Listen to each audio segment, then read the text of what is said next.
Hello random YouTube people. I'm gonna guess that you clicked on this video because you have an F-150 2017 through 2024 and you've looked underneath and noticed some kind of fabricy material dangling under your engine.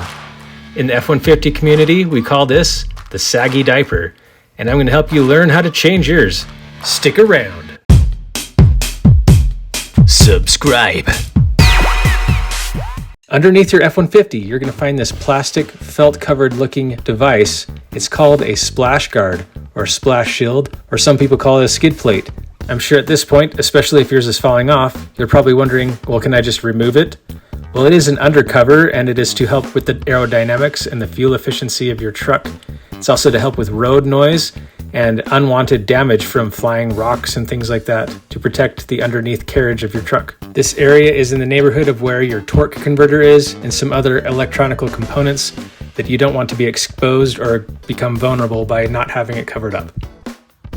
All right, so it's time to get this Saggy Diaper off our truck. There's only 4 bolts that you need to worry about. These bolts are an 8mm, so just get an 8mm socket and you can just wrench these off really easy. There's one. On the other side, you can see that it's torn right here, and that's why it's falling down. But I still need to get the bolt off that has the torn piece still attached. Not the most durable material this is made out of. The last bolts, number 3 and 4, are closer to the engine. If you're skinny like me, you can slide under the truck, or you may need to lift your truck up onto some blocks.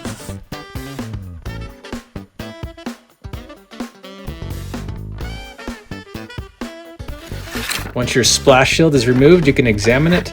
You can see in this other corner it's already starting to tear. This would have ripped pretty soon as well if I wouldn't have taken it off. Now if you want to go the really cheap route, you could just MacGyver this with some zip ties, but I'm going to go for replacing mine.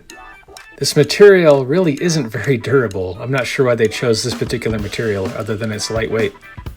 Now on to replacement splash shields. You can get a replacement OEM one that's like the one you just took off, which is what I've done here, or you can get a metal one that you'll never have to replace. But one thing to keep in mind, if you go with the metal version, you will have to remove these when you have to change your oil. So do you want to be removing a big clunky heavy metal pan, or do you want a more lightweight one that can tear again in the future? It's kind of 6s here, so you just kind of have to go with what you think is best. I'm not going to judge it either way. On to unboxing my new OEM splash shield that I got from the Ford dealership. This one ran me about $129. These OEM parts aren't cheap, but nothing ever is these days, especially in 2024 with all this inflation. Going to try to find some OEM original like this that I show, and some metal versions as well, and link those in the description. And here it is, my new clean, brand new splash shield. It's not going to stay pretty like this for long. Again, this is just a simple 4 bolts off, 4 bolts on situation. So just go ahead and line these up and tighten the bolts, and you're done. When you're lining it up, remember the bolts that are further away from each other go towards the tailgate, and the bolts that are closer together go towards the engine. I don't recommend doing this and trying to record at the same time, but you just tighten the bolts and you are done. Bolt number 1.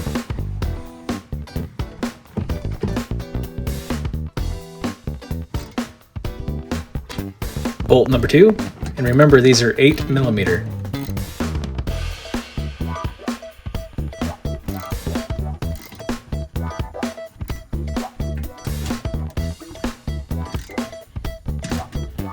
Just sliding on down for bolt number 3.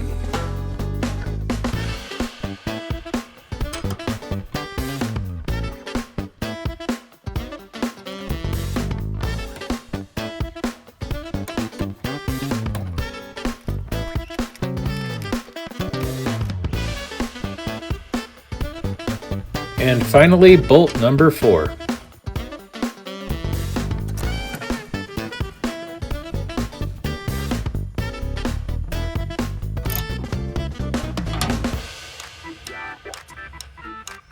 And that, random YouTube people, is how you change the Saggy Diaper on your F-150.